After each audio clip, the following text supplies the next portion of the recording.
Don't blink, it's your blink. Welcome to our show. We're doing well on this 4th April 2025. We're super tired, we're about to go sleep soon. We have a nice sunrise over here.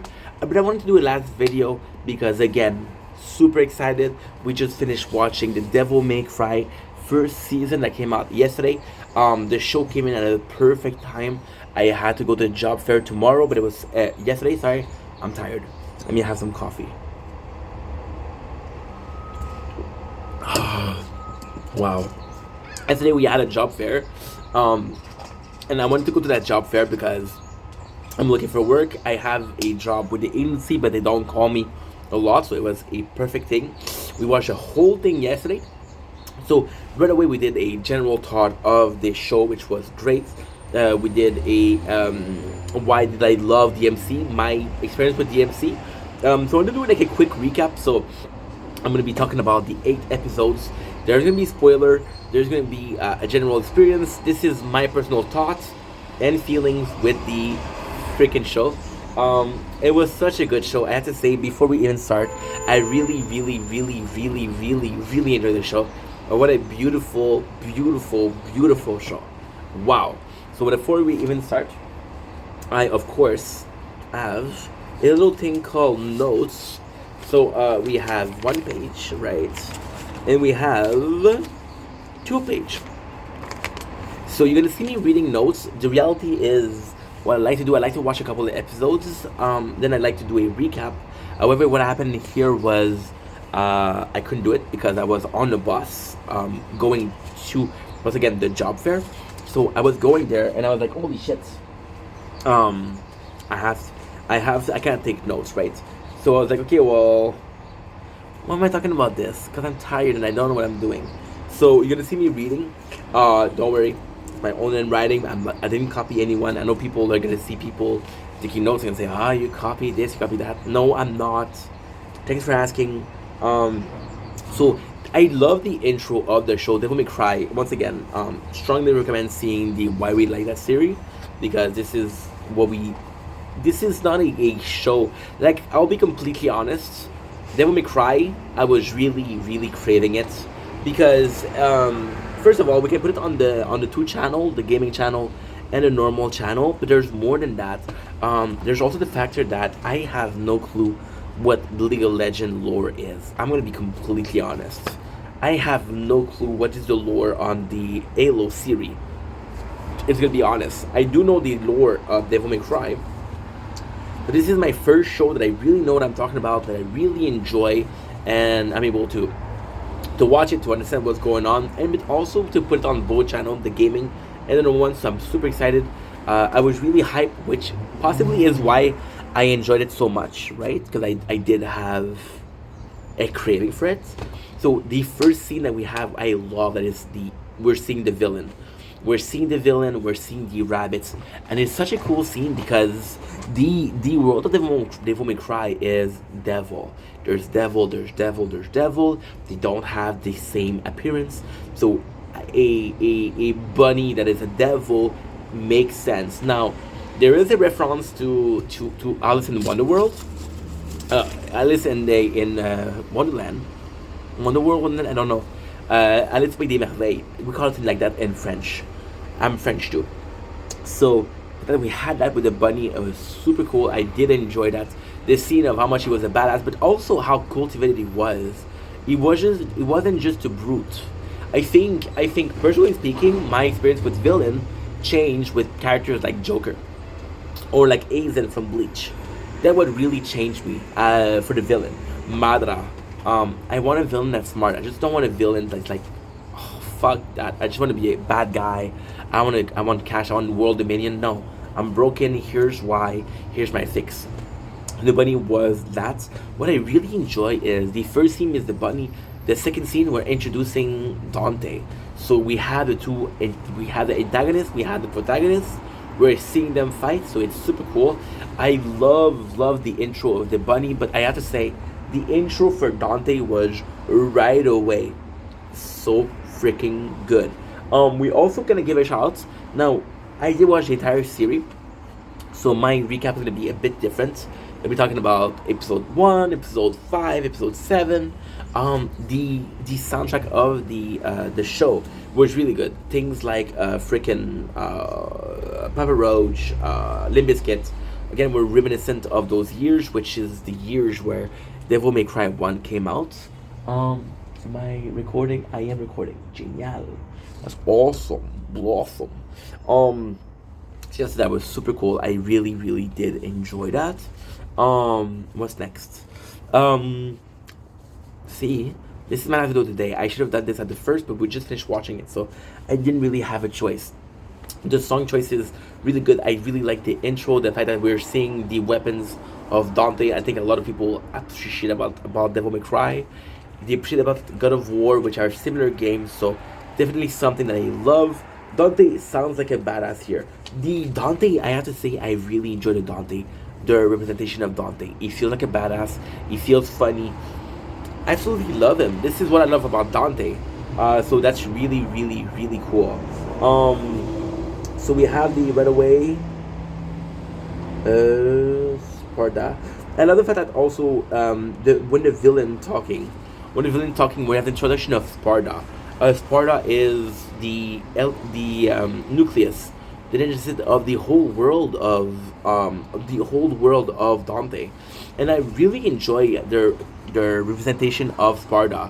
We learn so little about Sparda. We get so little information, but this is like that in the game also, and the fact that so in this series, what they did really good, what they really did was good was usually what happened is the devil are we're gonna be conquering the world, so Sparta closing the door was a blessing.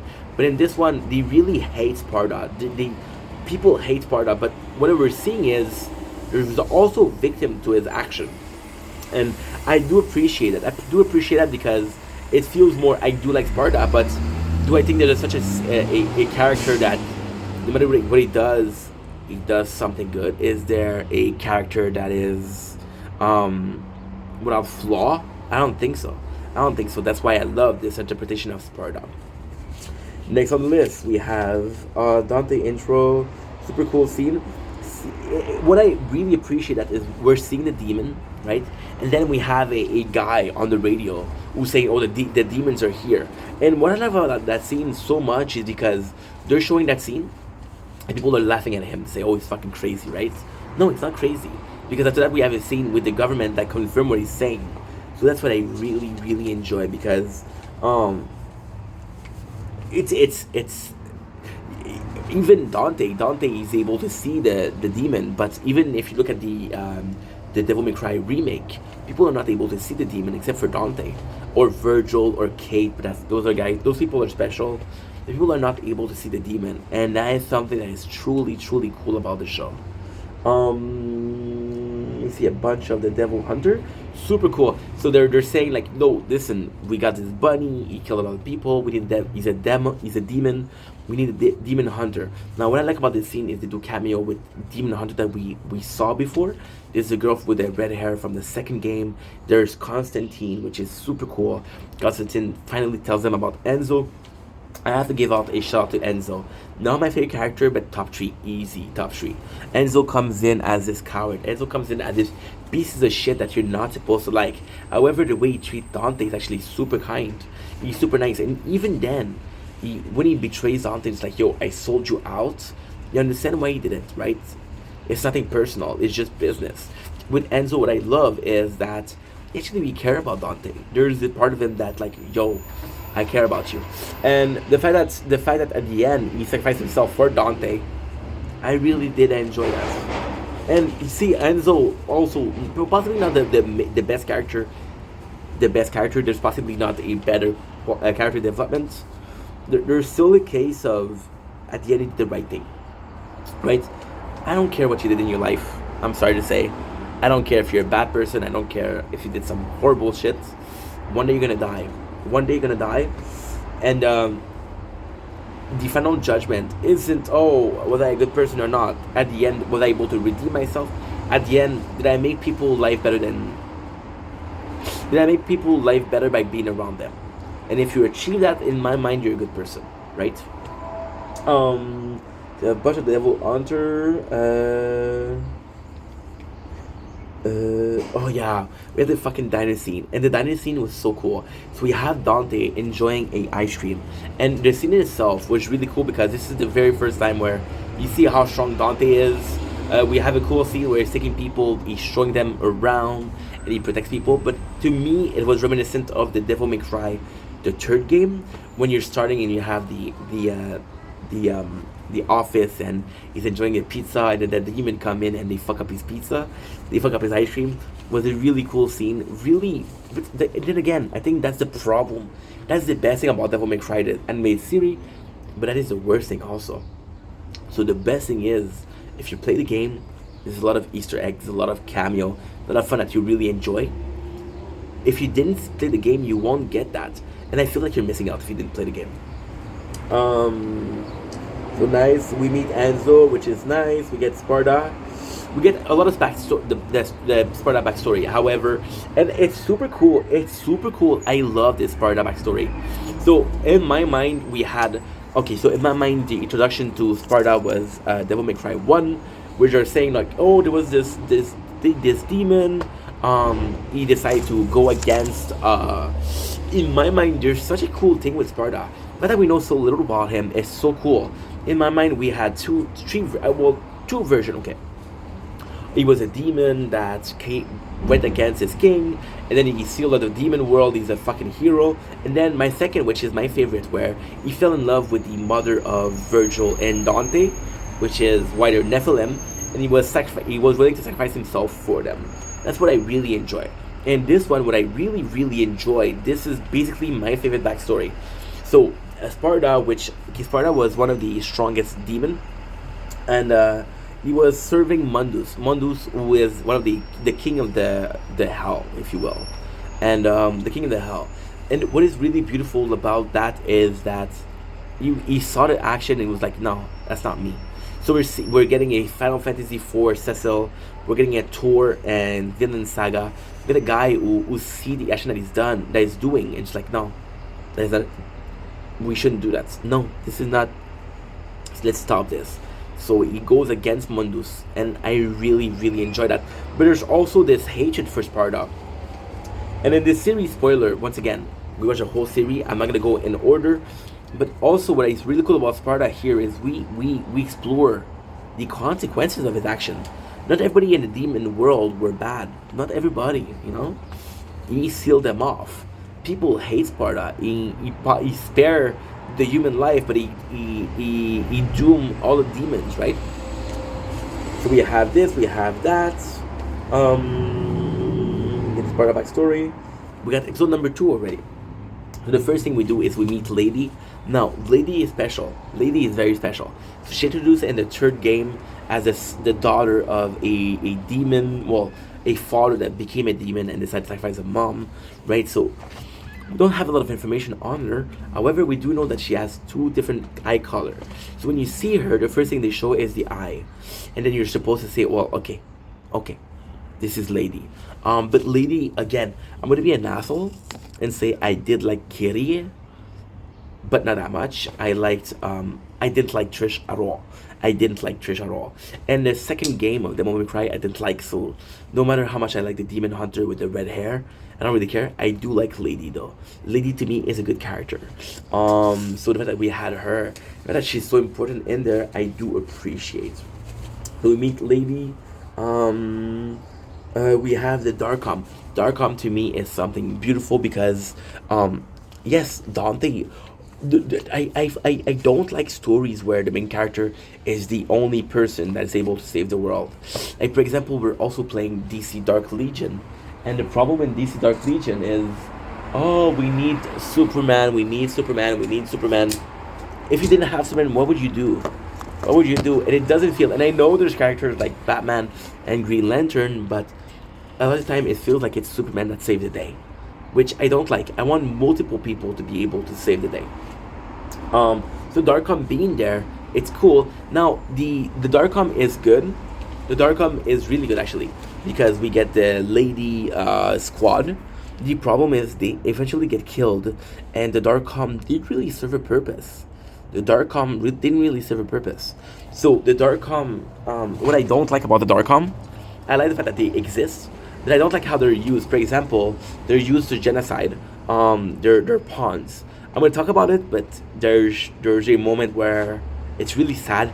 You're supposed to be angry at that moment, but this is Darkom, and we are introduced to a team that is really cool, that is really really nice, and you like those people. But then they're killed in episode 5 out of 8. So like, why am I getting attached to people? And it did feel a little bit like Attack on Titan, where you're creating characters that we care about just to kill them off, which is a bit weird. Again, narratively speaking, I think it's kind of cool because we get attached to this character and then we lose them. But in the long run, it didn't serve a purpose. It didn't serve the purpose that I wanted to serve, right?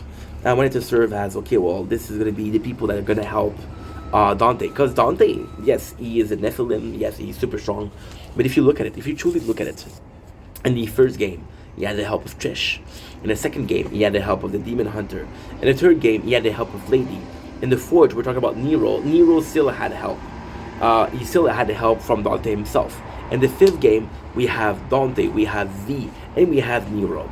Right? So Dante, yes, he is strong, but he's not alone, which is something that I appreciate. Darkom, Dante, see Enzo.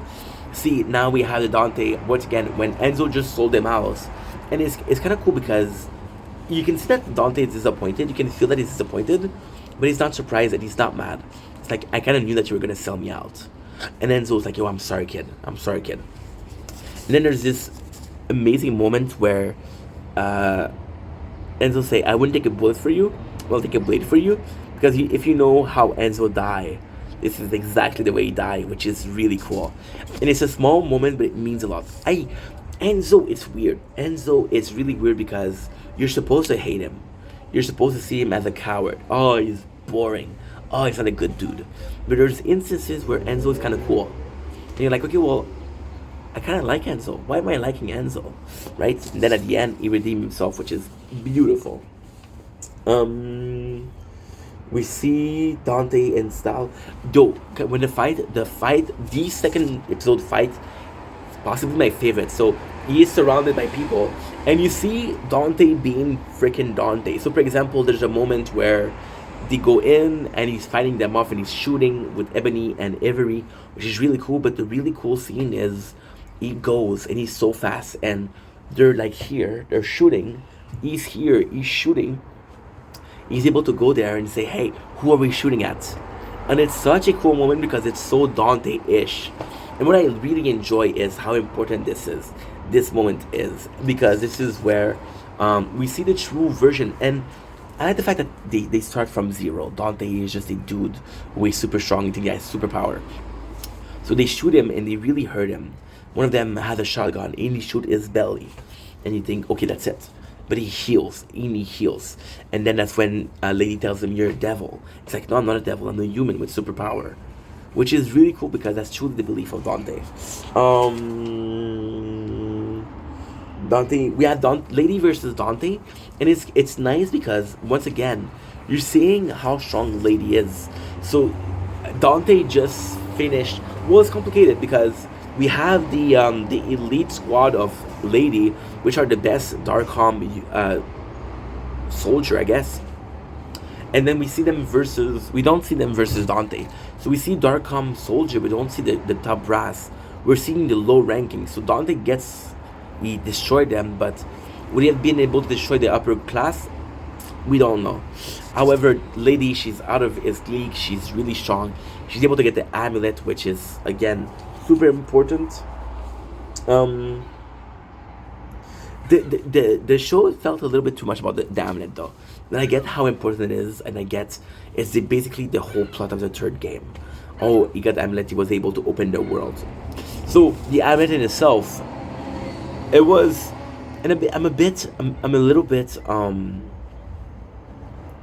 jaded or biased because we just finished playing Final Fantasy 12, and the whole game was about weapon. Ammonite, which was a weapon that it could destroy the world. When they talk about the amulet so much, I'm like, oh, okay, we get it. However, it is a sentimental value to it. And when they talk about the amulet, whenever they speak about it, it's cool. When Dante speak about it, we get some of the backstory from his mom, which we really enjoy. His mom what I there's a bit of problem with his mom. So in some games, his mom is a human. In some games, she's an angel. I really like the angel part because that makes them Nephilim. You know, I really do enjoy that. Um, we have yeah, Lady versus Dante.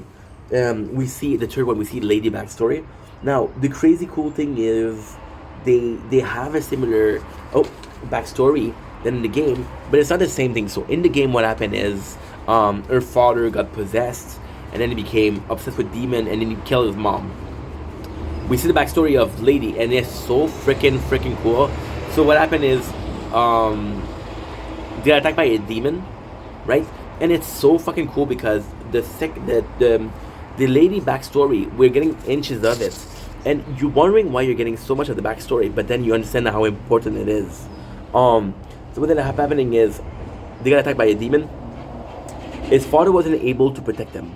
So it's like, okay, well, I have to fight them. If they're coming, I have to protect my family. So he goes so crazy. He goes obsessed. He grows obsessed with it. He grows obsessed with it. And then he decides that the only way he's going to be able to fight the demon is to become a demon himself. So I really enjoy that. And the backstory in itself is also why Lady hates demons so much, which plays an important role in episode number 7.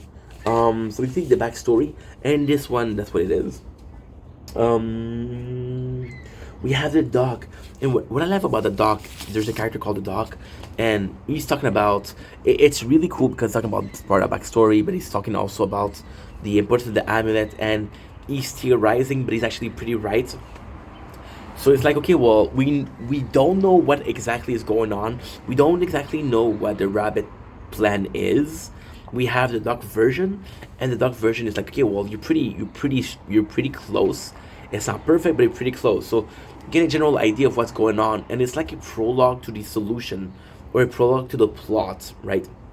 So I really enjoy that because I love that. I love when a show tells me, hey, this is important. Is it important?